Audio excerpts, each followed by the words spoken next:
Այսօր բացառիկ եթեր է եւ մենք խոսելու ենք Զարա Արամյանի մասին։ Ասում էր հետարքիր է իմ գնալուց հետո իմ մտերիմները, իմ ընկերները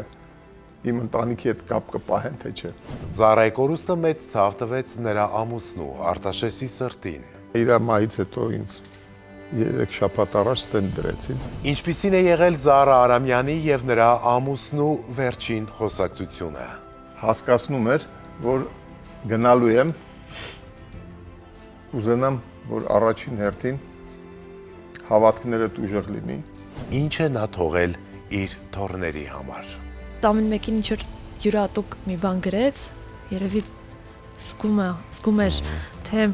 Հենց այս եթերի ընթացքում կբացահայտենք, թե որն է եղել Զարա Արամյանի մահվան պատճառը։ Մի պահ սառեցի, որովհետև իմ հայացքի մեջ ինքը կարդացի մտահոգությունը։ բայց ինձ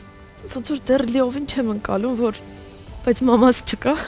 Այսօր իմ տաղավարում կբացվի այն ծրարը, որի մեջ Զարա Արամյանի խոսքերն են եւ այդ խոսքերը գրի է առել իր ամուսինը։ Ուզում եմ իմ աչքերով դու տեսնես ու վայելես իրենց։